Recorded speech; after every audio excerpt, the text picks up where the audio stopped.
ലോകം സമാധാനത്തിന്റെ സന്ദേശങ്ങളുമായി 2026-നെ വരവേൽക്കുമ്പോൾ പശ്ചിമേഷ്യയിൽ നിന്നുള്ള കാഴ്ചകൾ അത്യധികം ഭീതിജനകവും അതേസമയം ചിന്തിപ്പിക്കേണ്ടതുമാണ്. ദശകങ്ങളായി തുടരുന്ന ഇസ്രായേൽ പലസ്തീൻ തർക്കം ഇന്നൊരു പുതിയ ഘട്ടത്തിലേക്ക് കടന്നിരിക്കുന്നു. ഈ സംഘർഷത്തിന്റെ കേന്ദ്ര ബിന്ദുവായി നിൽക്കുന്ന ബെഞ്ചമിൻ നെതന്യാഹു എന്ന ഭരണാധികാരിയെ സംബന്ധിച്ചിടത്തോളം സമാധാനം എന്നത് കേവലം ഒരു രാഷ്ട്രീയ കച്ചവടം മാത്രമാണെന്ന ആരോപണം ഇന്ന് ലോകത്തിന്റെ വിവിധ കോണുകളിൽ നിന്നും ഉയരുന്നുണ്ട്.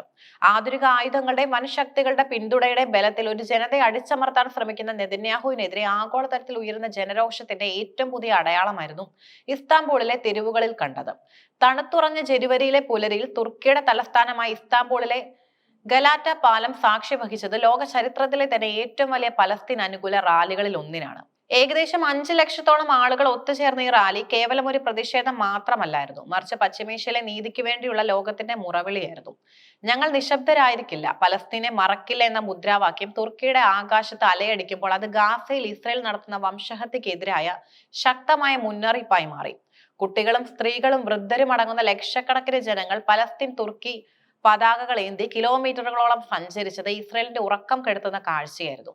400-ലധികം സന്നദ്ധ സംഘടനകളും പ്രമുഖ ഫുട്ബോൾ ക്ലബ്ബുകളും കൈകോർത്ത ഈ റാലി പലസ്തീൻ വിഷയം കേവലം ഒരു മതപരമായ പ്രശ്നമല്ല, മറിച്ച് മനുഷ്യത്വത്തിന്റെ പ്രശ്നമാണെന്ന് ലോകത്തിന് കാട്ടിക്കൊടുത്തു. ഇസ്രായേൽ പ്രധാനമന്ത്രി ബെഞ്ചമിൻ നെതന്യാഹുവിന്റെ രാഷ്ട്രീയ ശൈലി എപ്പോഴും ചതിയുടെയും വാഗ്ദാന ലംഘനങ്ങളുടെയും ചരിത്രമാണ്. ഓരോ തവണ വെടിനിർത്തൽ കരാറുകൾ ചർച്ച ചെയ്യുമ്പോഴും അവയെ അട്ടിമറിക്കാനുള്ള പഴുതുകൾ അദ്ദേഹം എപ്പോഴും കരുതി വെക്കാറുണ്ട്. അൽ ജസീറ പുറത്തുവിട്ട പുതിയ റിപ്പോർട്ടുകൾ പ്രകാരം സമാധാനത്തിന്റെ വാക്താവായി സ്വയം അവതരിപ്പിക്കാൻ ശ്രമിക്കുന്ന ട്രംപിനെ പോലെയുള്ള നേതാക്കളുടെ പിന്തുണ നെതന്യാഹു തന്റെ ക്രൂരതകൾ മറച്ചു വെക്കാനാണ് ഉപയോഗിക്കുന്നത്. സമാധാന കരാറുകളിൽ നെതന്യാഹു കാണിക്കുന്ന മെല്ലെപ്പോക്ക് നയത്തിന് പിന്നിൽ വ്യക്തമായ 4 സ്വാർത്ഥ താല്പര്യങ്ങളുണ്ടെന്ന് രാഷ്ട്രീയ നിരീക്ഷകർ ചൂണ്ടിക്കാട്ടുന്നു. ഇസ്രായേൽ ചരിത്രത്തിലെ ഏറ്റവും കടുത്ത വലതുപക്ഷ കക്ഷികളുമായി ചേർന്നാണ് നെതന്യാഹു ഭരിക്കുന്നത്. ഒരു സമ്പൂർണ്ണ സമാധാന കരാർ ഉണ്ടായാൽ ഈ തീവ്രവാദ കക്ഷികൾ സഖ്യം വിടുകയും നെതന്യാഹുവിന് അധികാരം നഷ്ടപ്പെടുകയും ചെയ്യും. ഗാസയിൽ അന്താരാഷ്ട്ര സുരക്ഷാ സേനയോ സമാധാന സേനയോ വരുന്നത് നെതന്യാഹു ഭയപ്പെടുന്നു. അത് മേഖലയിൽ ഇസ്രായേൽ സൈന്യത്തിനുള്ള ഏകപക്ഷീയമായ അധികാരം ഇല്ലാതാക്കും. പലസ്തീൻ എന്ന സ്വതന്ത്ര രാജ്യം ഉണ്ടാവുന്നത് തടയുക എന്നത് നെതന്യാഹുവിന്റെ പ്രഖ്യാപിത ലക്ഷ്യമാണ്. ഐക്യരാഷ്ട്ര സഭയിൽ വെച്ച് പലസ്തീൻ രാഷ്ട്രം എന്ന ആശയത്തെ ഭ്രാന്തെന്ന് വിളിച്ച അദ്ദേഹം സമാധാനത്തിന്റെ മറവിൽ ആ ജനതയുടെ സ്വപ്നങ്ങളെ തകർക്കുകയാണ്. സ്വന്തം രാജ്യത്ത് നേരിടുന്ന അഴിമതി വിചാരണകളിൽ നിന്നും ജനകീയ പ്രതിഷേധങ്ങളിൽ നിന്നും ശ്രദ്ധ തിരിക്കാൻ നെതന്യാഹുവിന് ലഭിച്ച മികച്ച മറയാണ് ഈ യുദ്ധം. ലോകത്തിലെ ഏറ്റവും ആധുനികമായ ആയുധങ്ങളും ചാര സംഘടനകളും കൈവശം ഉണ്ടായിട്ടും ഇക്കാലം അത്രയും നെതന്യാഹുവിന് കീഴടക്കാൻ കഴിയാത്തത് ഗാസയിലെ ജനതയുടെ പോരാട്ട വീര്യത്തെയാണ്. വീടുകൾ തകർക്കപ്പെട്ടാലും കുഞ്ഞുങ്ങൾ കൊല്ലപ്പെട്ടാലും ചാരത്തിൽ നിന്ന് ഉയർത്തെഴുന്നേൽക്കുന്ന അവരുടെ മനക്കരുത്തിന് മുന്നിൽ അത്യാധുനിക മിസൈലുകൾ പോലും പരാജയപ്പെടുകയാണ്. ഇതിനൊപ്പം തന്നെ വടക്കൻ അതിർത്തിയിൽ ഹിസ്ബുള്ളയും ഇറാനും തീർക്കുന്ന പ്രതിരോധം ഇസ്രായേലിനെ വിറപ്പിക്കുന്നുണ്ട്. കേവലം സൈനികമായ ഒരു യുദ്ധമല്ല ഇവിടെ നടക്കുന്നത്, മറിച്ച് അതിജീവനത്തിനായുള്ള ഒരു ജനതയുടെ പോരാട്ടമാണ്. ബോംബുകൾക്ക് തകർക്കാൻ കഴിയാത്ത ഈ പോരാട്ട വീര്യത്തെ തോൽപ്പിക്കാൻ ലോകത്തെ ഒരു ആയുധത്തിനും കഴിയില്ലെന്ന് ചരിത്രം ആവർത്തിക്കുന്നു. അമേരിക്കൻ പ്രസിഡന്റ് ഡൊണാൾഡ് ട്രംപിനെയും മറ്റ് പിന്തുണ നെതന്യാഹുവിനെ ഒരു പരിധിവരെ രക്ഷിക്കുന്നുണ്ടെങ്കിലും അത് മേഖലയിലെ സമാധാനത്തിന് വലിയ തിരിച്ചടിയാണ്. സമാധാന കരാറുകൾ ഇസ്രായേൽ 100% പാലിച്ചുവെന്ന ട്രംപിന്റെ സാക്ഷ്യപ്പെടുത്തലുകൾ ലോകത്തിന്റെ മുന്നിൽ നെതന്യാഹുവിനെ വിശുദ്ധനാക്കി മാറ്റാനുള്ള ശ്രമത്തിന്റെ ഭാഗമാണ്. എന്നാൽ ഗാസയിലെ തകർന്ന മണ്ണിൽ നിൽക്കുന്ന ഓരോ മനുഷ്യരും ഈ കള്ളത്തരങ്ങളെ തിരിച്ചറിയുന്നുണ്ട്. നെതന്യാഹുവിനെ സംബന്ധിച്ചിടത്തോളം സമാധാനം എന്നത് ലാഭകരമായ ഒരു കച്ചവടം മാത്രമാണ്. അവിടെ വിശന്ന് കരയുന്ന കുഞ്ഞുങ്ങളോ വീടും മക്കളും നഷ്ടപ്പെട്ട സ്ത്രീകളോ അയാളുടെ രാഷ്ട്രീയ സമവാക്യങ്ങളിൽ ഇടം പിടിക്കുന്നില്ല. ചരിത്രം ബെഞ്ചമിൻ നെതന്യാഹുവിനെ രേഖപ്പെടുത്തുക ലോകം കണ്ട ഏറ്റവും ക്രൂരനായ നേതാക്കളിൽ ഒരാളായിട്ടായിരിക്കും. നുണകളെ സത്യമാക്കി അവതരിപ്പിക്കാൻ ലോകശക്തികളുടെ പിന്തുണ ഉണ്ടായേക്കാം, പക്ഷെ നീതിയുടെ പക്ഷം പിടിക്കുന്ന ലോക മനസാക്ഷിയെ അധികകാലം വിഡ്ഢിയാക്കാൻ ആവില്ല.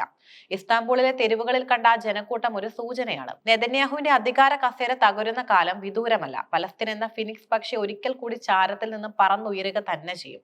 പശ്ചിമേഷ്യയിലെ സംഘർഷഭരിതമായ സാഹചര്യം കണക്കിലെടുത്ത് ഐക്യരാഷ്ട്രസഭ കൈക്കൊണ്ടിട്ടുള്ള പുതിയ തീരുമാനങ്ങളും നിലപാടുകളും നിരവധിയാണ്. ഗാസയിലെ മാനുഷിക ദുരന്തം കണക്കിലെടുത്ത് UN പൊതുസഭയും സുരക്ഷാ കൗൺസിലും അടിയന്തരവും ശാശ്വതമായ വെടിനിർത്തലിനായി ശക്തമായ പ്രമേയങ്ങൾ പാസാക്കിയിട്ടുമുണ്ട്. വെടിനിർത്തൽ വെറും ഒരു ഔദ്യോഗിക നടപടിയല്ലെന്നും അത് പാലിക്കാത്ത പക്ഷം ഇസ്രായേലിന് മേൽ ഉപരോധം ഏർപ്പെടുത്തുമെന്നുൾപ്പെടെയുള്ള നടപടികളിലേക്ക് നീങ്ങണമെന്നും UN secretary general Antonio Guterres ആവർത്തിച്ച് ആവശ്യപ്പെട്ടിട്ടുമുണ്ട്. പലസ്തീനെ ഐക്യരാഷ്ട്രസഭയിലെ പൂർണ്ണ അംഗമാക്കുന്നതിനുള്ള ചർച്ചകൾക്ക് UN പുതിയ വേഗം നൽകിയിട്ടുണ്ട്.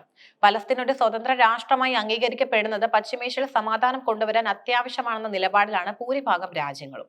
സെപ്റ്റംബറിൽ നെതന്യാഹു ഈ ആശയത്തെ തള്ളിക്കളഞ്ഞ തള്ളിക്കളഞ്ഞെങ്കിലും UN പൊതുസഭയിൽ പലസ്തീൻ അനുകൂല നിലപാടുകൾക്ക് വലിയ ഭൂരിപക്ഷം ലഭിക്കുന്നുമുണ്ട്.